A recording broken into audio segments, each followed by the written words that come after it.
Hello, all. Today I'm here with Scott Cooley of Bookmaker.eu, and we're talking about gambling on eSport tournaments. Scott, thanks for joining us.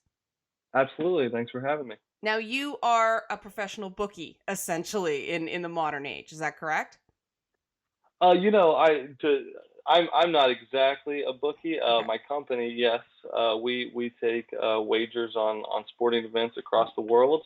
I'm more of a liaison between them and yourself, the media. Right. Now, esports it's I've been talking about this a fair bit, which is why I was interested in talking to you. The interesting thing about esports is it does have something in common with sports, but it has other things that aren't in common with sports. And I'm interested to talk to you about how this affects setting odds, because you can't tell basically if an esport player's hurt or anything like that. So how do you judge odds? It's very difficult, Liana, and we're obviously in the infant stages of figuring this out ourselves. We've been offering esports odds for a little over a year at our sports book, and we're still learning. We're learning just like everyone else. Our team is doing more and more research, but as you mentioned, it's difficult, and because of that. The odds may be a little bit softer or a lot softer than they are for instance, an NFL game, and we don't know whether the young man's on a team's girlfriend broke up with him the night before, or he stayed up too late playing a game and he's Yeah. not going to be out his game. That does handicap us in a sense, when creating odds, because the information that we have as far as other sports just isn't readily available to us.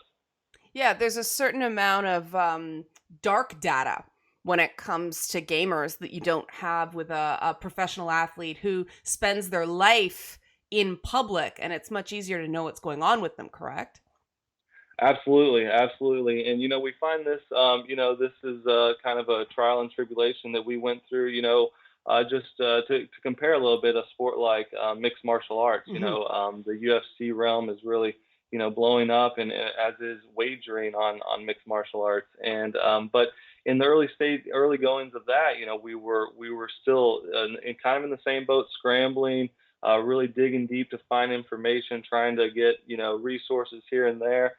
To be honest, early on in that, we were hit, and we were maybe breaking even, maybe losing a little bit of money, and that's obviously not our business, but we find ourselves in the same type of boat for esports at the moment.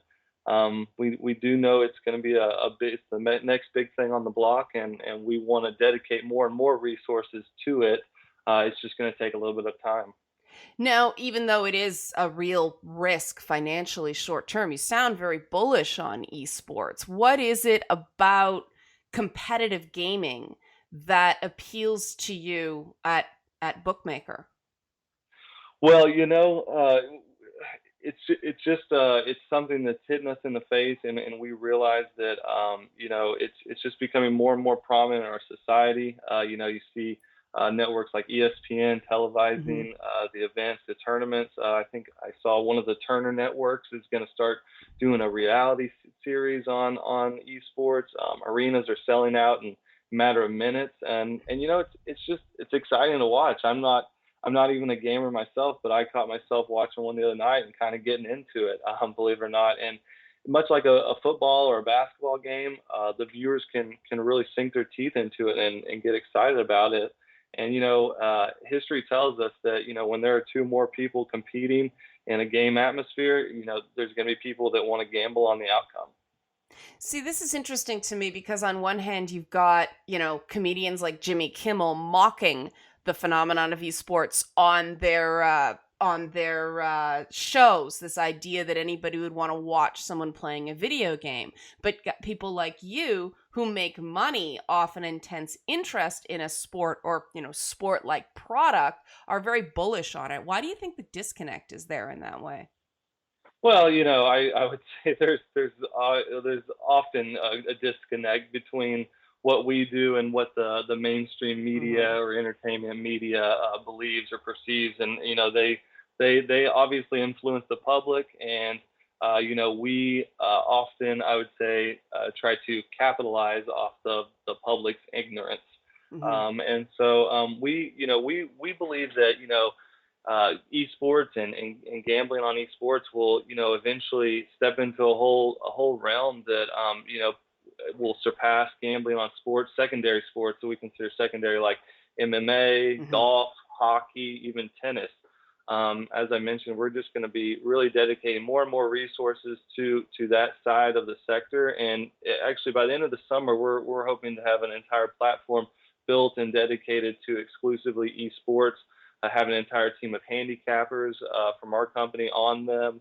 And really, down the road, we're gonna roll out an entire live betting platform that you can actually be watching the event on TV and gambling on it on your computer. Wow. Now, obviously, there's this issue of stigma in gaming that my viewers and my listeners are very, very interested in because it affects them. Obviously, working in gambling, you've got some experience with public disapproval, stigma, accusations of gambling addiction being the norm, things like that. How do you deal with that sort of negative attention? Yeah, it is something that, kind of follows us around. And, we have to handle it with kid gloves. We try to take the high ground and not start pointing any fingers. We don't go out and solicit, kids or anything like that to join up. And that said, it's not just millennials that are, wanting to get down and gamble on this type of stuff. We've got, older clients betting on it as well, and doing the gaming as well. So it's not just 21 and under, but Mhm.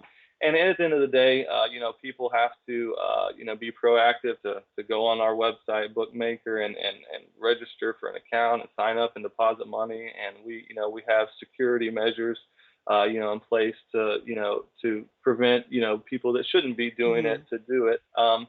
And there's Liana, there's really two types of people in the world. There's people that are risk averse, and there's people that are risk seekers. And at the latter, they're gonna gamble in life in some sort of Yeah. fashion, some sort of way throughout, and that's just who we are.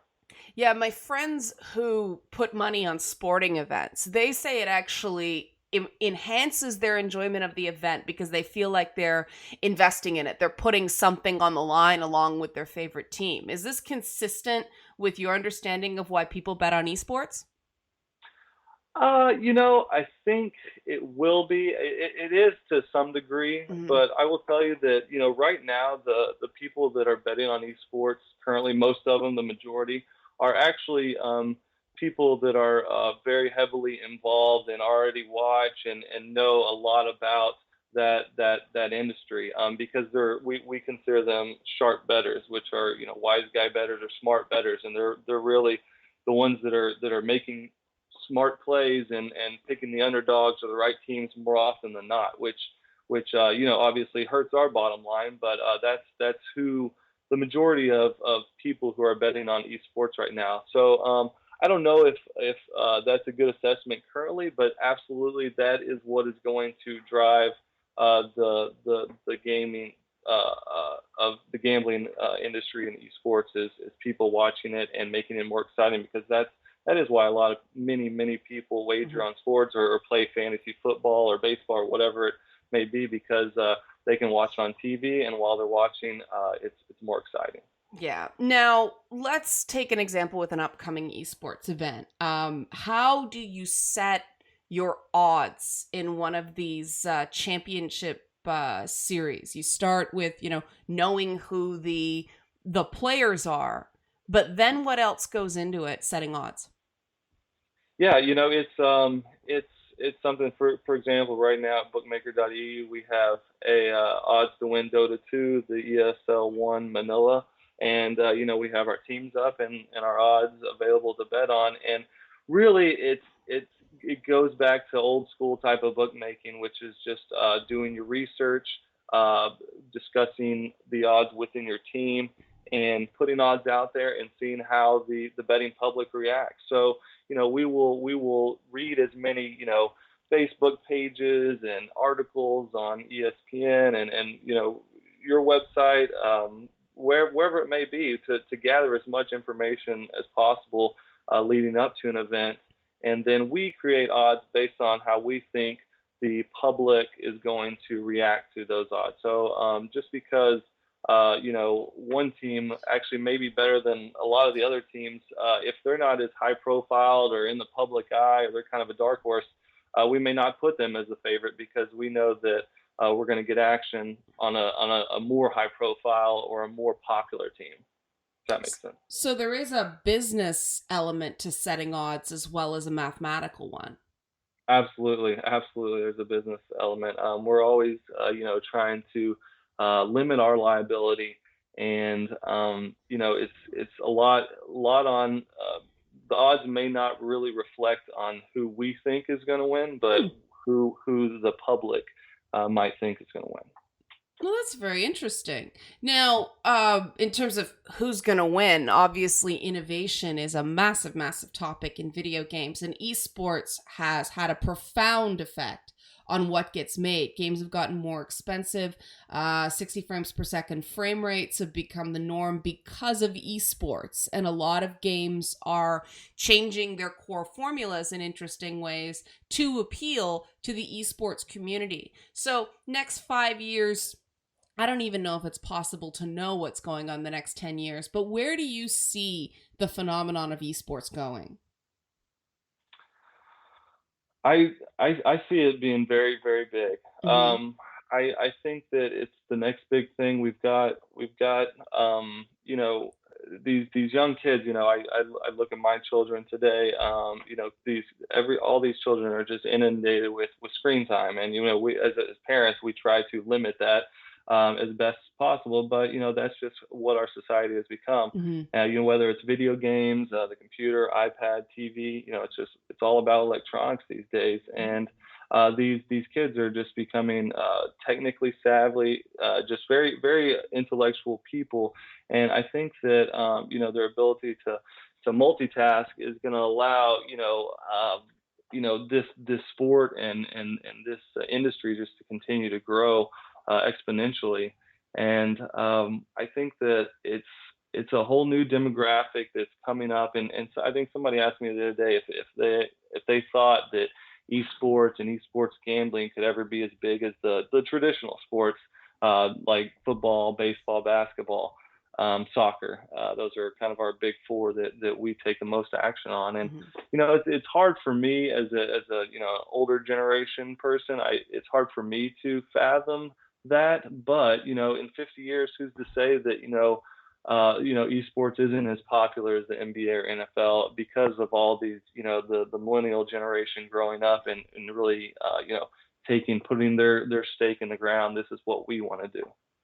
Do you think that's part of it, that people have an identity with basketball, an identity with football, like the big sports that are bet on? I mean, obviously, soccer is huge internationally, but how much of that sort of identity goes into a person actively getting involved in professional sports, through gambling or through fantasy leagues? I think it has a lot to do with it. As a young man, I was playing all the sports outside. Growing up, I played baseball in college. It was always embedded into my life. I mean, sports are my passion. That's how I got into the whole sporting industry. And I've worked for a professional football team. I've worked, as a sideline reporter. A lot of different areas. But it's always been a part of my life, and because of that, I think that allowed me to start, being interested in the gambling side of things, and interested in the numbers and the analytics and the algorithms. And so, I think that as our peer groups dictate us to kind of mosey a certain way, I think that has absolutely a tremendous amount to do with how we're shaped and what we're interested in. Now, why do you think the public, well, not the public, the media, it's a different thing. The media treats video games so very differently than professional sports, because there's a lot of, bad press involving gaming about the aggression it inspires. But you play basketball, you play football. A similar amount of aggression is considered a benefit to the sport. So why do you think video games, which are skill and there's hand-eye coordination and there's reaction time, why do you think it's treated so differently than sports? Because obviously your company's not treating it differently at all. Right, right. Yeah, that's another a subject that can be debated six ways sideways, I Hmm. believe. But I think that it's a part of what's happening in our society now. We see so many problems with guns and terrorism and all of that, and I think that the media looks at it and says, well, this is why this is all happening because these kids are playing video games, they're not outside playing sports and stuff like that, traditional sports, I should Hmm. say. And I think perhaps there's something to that, but I think they're also being a little harsh at that level. Kids, especially these competitors are playing esports. They're not. Um, I guess I don't see them as threats to society. I see them as competitors. I see them wanting to go out and beat their friends or beat the competition at what they do best. And as you mentioned, it is a skill based game. Absolutely. I think also some of the flag, just like when poker got very big, Hmm. 10 years ago or so, people were saying, oh well, let's make this an Olympic sport and let's do this. And well, the naysayers were, well, these aren't athletes, they're not getting up and their heart rates aren't up, which maybe we should put some heart monitors on these kids Yeah, competing in these because games. I'll tell you, mine gets up when I'm I, playing I an believe action it. game. Yeah, I believe it. you finish. You're sweating sometimes, especially when it's really intense. I mean, God, there's been some multiplayer sessions where it's going. Like I can feel it. I finish it going, whoa, because of the amount of concentration and the amount of adrenaline that's Right, right. involved. So Absolutely, absolutely. So yeah, I think it does get an unfair shake at times. But it's like with anything, and even going back to my business, it's something that has to be monitored and regulated, and you have to offer help for people that need it. yeah. What are some signs that something, because obviously you're probably very well versed in this. What are some signs that people are not enjoying their pastime in a healthy way that they might need to get help? When it starts affecting your psyche first and foremost, when you see a change in attitude among a person that might be doing something too much, might be getting in too deep, and then obviously whenever the family and friend circle starts to get damaged, Hmm. that's really the main sign is whenever you're too immersed in something to pull yourself out of it and get Hmm. back in touch with reality. Great. Now I realized I didn't ask a question. Really simple. What's the average size of a bet on esports on bookmaker.eu? Well, Liana, at this stage, we are limiting our size of bets because at to $250. Sometimes for big events, we'll go up to $500. We obviously plan on expanding that amount. But right now, as I mentioned, we are still in the learning process with this whole thing, and we're trying to get better. So, in order to not expose ourselves to sharp betters that are going to really capitalize on poor Hmm. lines, poor odds. We will not raise our limits right now, but absolutely down the road, probably this summer, you're going to be able to bet uh, up to $2,000 on individual matchups per matchup, and then for the major events, odds to win up to $10,000 or $20,000. I guess that sort of also helps minimize the public outcry too. Nobody's going to lose their house over a $250 bet on a Call of Duty tournament. Yeah, absolutely, absolutely. No, that does play a part as well. Our feelers are out there, and we want to make sure the reception is okay. And to be honest with you, we found that many of the organizations at the top of the esports umbrella are quite open to gambling on the sport. Obviously, particularly ones overseas where gambling is already legal. Hmm. Hmm. Now, last question for you, slightly different than the where do you see esports is going. What indicators are you going to use to measure the health of esports and gaming as a sort of performance driven business? Like, what sort of things are you going to measure to continue to think, well, we're going to up our stake? You're going to take more of a gamble on esports if you see these things fall into place. Well, the big thing, Liana, is Mhm. for us is broadcasting television. As long as Mhm. ESPN is getting behind this, other networks are getting behind it. They're showing more and more tournaments on TV. We are going to continue to ramp up our efforts because at the end of the day, our clients want to wager on things that they can watch.